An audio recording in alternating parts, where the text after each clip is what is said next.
ప్రేమ, యేసుని ప్రేమ.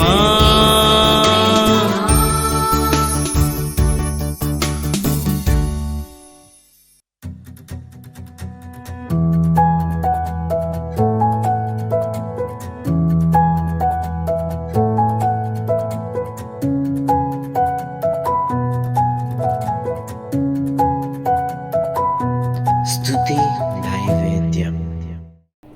Praise the lord. ప్రభువునందు ప్రియమైన వారలారా, ఈ యొక్క 119 కీర్తన 128 వచనాన్ని మనము ధ్యానం చేద్దాం. నీ ఉపదేశములని యథార్థములని నేను వాటిని మన్నించుచున్నాను, అబద్ధ మార్గములన్నీ నాకు అసహ్యములు. ఒకే ఒక వాక్యాన్ని ఈరోజు మనం ధ్యానం చేసుకోబోతున్నాం. జాగ్రత్తగా దేవుని మాటలు విందాం. ప్రియమైన వారలారా, చిన్న మాట ప్రార్థన చేసుకుందాం. మహాపరిశుద్ధుడా మా తండ్రి, నీ వాక్యం ద్వారా నీ ప్రజలతో మాట్లాడండి. ఈ మాటను ప్రభావ వివరించుటకు తగిన జ్ఞానమును నీ దాసునికి అనుగ్రహించమని, ఈ వాక్యమును ఉండే సారాంశం మాకు దయచేయమని యేసు నామమున ప్రార్థన చేయుచున్నాం తండ్రి, ఆమేన్. ఇక్కడ అంటున్నాడు, నీ ఉపదేశములని యథార్థముల్ని నేను వాటిని మన్నించుచున్నాను. దేవుని యొక్క ఉపదేశము, అసలు ఉపదేశం అంటేనే మంచి సందేశము.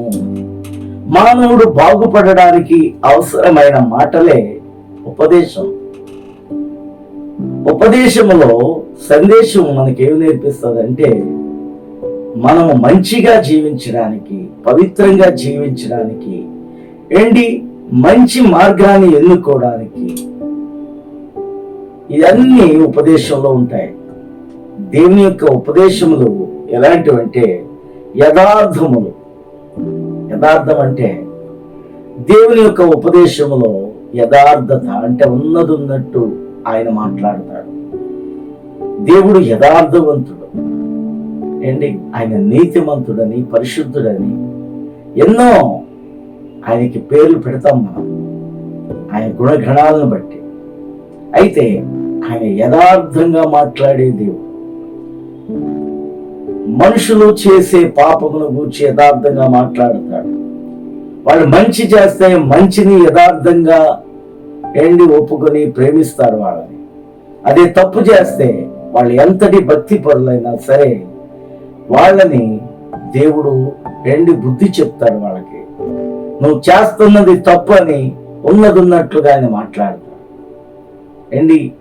చెప్పాలంటే మనుషులందరికంటే మొట్టమొదటి మనిషి ఆదామంటే దేవునికి ఎంత ప్రేమ ఉంటుందో చెప్పండి.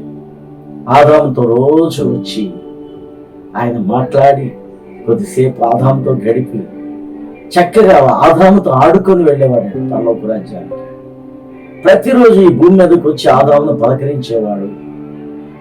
అలాంటి ఆదాము ఆ తర్వాత అవ్వ వచ్చిన తర్వాత వాళ్ళు ఒక రోజున దేవుడిచ్చిన ఆజ్ఞను అతిక్రమించినప్పుడు దేవుని యొక్క ఒక ఆజ్ఞ ఇచ్చాడు, వాళ్ళకి ఒక ఉపదేశాన్ని ఇచ్చాడు యథార్థంగానే. ఆ ఉపదేశం ఏంటంటే, ఇదిగో ఈ తోటలో ఉండే చెట్ల పొలములన్నిటినీ మీరు తినవచ్చు, కానీ ఒక చెట్టు ఉంది, మంచి చెడ్డ తెలివినిచ్చే ఆ వృక్ష ఫలాలు మాత్రము మీరు తినవద్దు. అలాగే జీవవృక్షాన్ని ఫలం ఉంది, అవి కూడా మీరు ముట్టుకోవడానికి వీలు లేదు అని ఆజ్ఞ ఇచ్చినప్పుడు, అవ్వ ఒంటరిగా ఉన్నప్పుడు అపవాది మాట విని దేవుడు వద్దు అని చెప్పిన మాటను ధిక్కరించి ఆజ్ఞను అతిక్రమించి అవ్వ ఆ మంచి చెడ్డ తెలివినిచ్చే వృక్ష ఫలాలను తీసుకొని తాను తిని తన భర్త ఆదాముకి ఇచ్చింది. ఆజ్ఞ అతిక్రమమే పాపం అంటాడు. దేవుని ఉపదేశాన్ని వారు త్రోసివేశారు. అప్పుడు ఆదామంటే ఎంతో ఇష్టపడిన దేవుడు ఆదాముని ఆ ఏదేను తోటలో నుంచి బయటికి పంపించేశాడు. పంపించకపోతే ఆ తర్వాత జీవవృక్ష ఫలాలు కానీ తింటే ఆ మొట్టమొదటి మనిషి కూడా ఆ జీవవృక్ష ఫలాలు తినటం వల్ల ఇప్పటికీ బ్రతికుంటారు. అంటే అన్ని సంవత్సరాల వయసు కలిగిన మనుషులను అసలు ఈ శరీరానికి ఎంత కష్టం చూడండి. కాబట్టి అందుకనే ఏదైనా తోటలో నుంచి అతన్ని బయటికి పంపించేశాడు దేవుడు. అందుకని అంత ప్రేమ కలిగిన ఆదామును కూడా అతడు తప్పు చేసినప్పుడు అతనికి పడవలసిన శిక్షను యథార్థంగా దేవుడిచ్చాడు. మనం దేవుని యొక్క ఉపదేశంను ఎందుకు ప్రేమించాలో ఇక్కడ చెప్తున్నాడు కీర్తనకారుడు. ఆయన ఉపదేశం యథార్థములని నేను మన్నించుచున్నాను. ఉన్నట్లుగా ఆయన ఉపదేశం ఉంటుంది, ఆయన మాట్లాడతాడు. కాబట్టి ఆయన్ని వాక్యాన్ని మనం మన్నించాలట. హల్లెలూయా. తర్వాత అంటున్నాడు, అబద్ధ మార్గములన్నీ నాకు అసహ్యములు. అబద్ధమైన మార్గాలు ఎన్నో ఉంటాయి. చూడండి, ఒక్కోసారి మనం మోసం చేయడానికి వ్యాపారస్తులు ఎన్నో మాటలు చెప్తారు కదా. ఏదైతే మంచిది కాదు దాన్ని మంచిది మంచిది మంచిది చాలా గ్యారంటీ అని చెప్పి మనం మోసం చేసి అమ్మేవాళ్ళు ఉంటారు.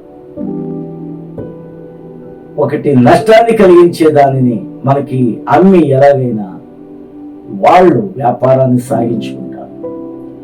ఉద్యోగాలలో మోసం ఉంటుంది, వ్యాపారాలలో మోసాలు ఉంటాయి. లోకమే మోసం అన్నట్లుగా మాయాలోకంగా ఉంటారు.